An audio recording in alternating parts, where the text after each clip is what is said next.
जय शीतला माता। शीतला माता जिन्हें स्वच्छता एवं आरोग्य की देवी माना जाता है। मान्यता है कि शीतला माँ की विधि विधान से पूजन करने से आपके घर में रोग दोष बीमारी महामारी का प्रकोप नहीं पड़ता। शीतला माता को चेचक रोग से मुक्ति की देवी के रूप में भी जाना जाता है। शीतला अष्टमी का व्रत इस माह 22 मार्च को किया जा रहा है। तो शीतला माता की पूजा में एक दिन पहले बनी बासी खाने का भोग लगाया जाता है, इसलिए शीतला अष्टमी को बसोड़ा भी कहते हैं। तो ऐसे में आइए सुनते हैं शीतला अष्टमी पर शीतला माता की व्रत कथा। शीतला माता की व्रत कथा के अनुसार एक गांव में एक ब्राह्मण परिवार में बुजुर्ग दंपति के 2 बेटे और 2 बहुएं थी। दोनों बहुओं को एक एक संतान थी। घर में सभी मिलकर प्रेम से रहते थे। तभी शीतला अष्टमी का पर्व आया। दोनों बहुओं ने व्रत के विधान के अनुसार एक दिन पहले ही बसोड़ा मतलब बासी भोजन माँ के भोग के लिए तैयार कर लिया।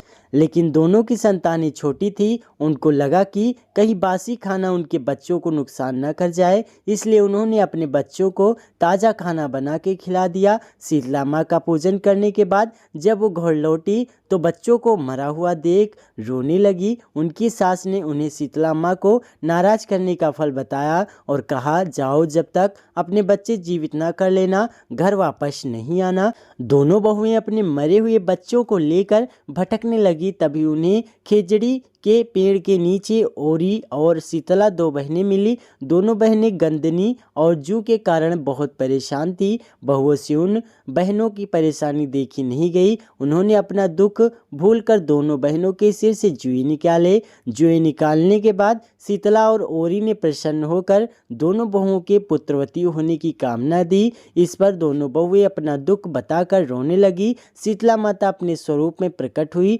दोनों बहुओं को शीतला अष्टमी के दिन ताज़ा खाना खाने की भूल का एहसास दिलाया और इसे सेहत के लिए हानिकारक बताया। शीतला माँ ने दोनों बहुओं को अपनी गलती आगे से न दोहराने की चेतावनी देते हुए दोनों के बच्चों को जीवित कर दिया। शीतला माँ के साक्षात दर्शन और अपने बच्चों को पुनः जीवित पाकर दोनों बहुएं बड़ी प्रसन्नता के साथ घर लौटी और आजीवन विधि विधान से शीतला माँ की पूजा और व्रत करने लगी। शीतला माता की कृपा से हम सब भी अपने जीवन में सेहत और आरोग्य प्राप्त करें। बोलो शीतला माता की जय।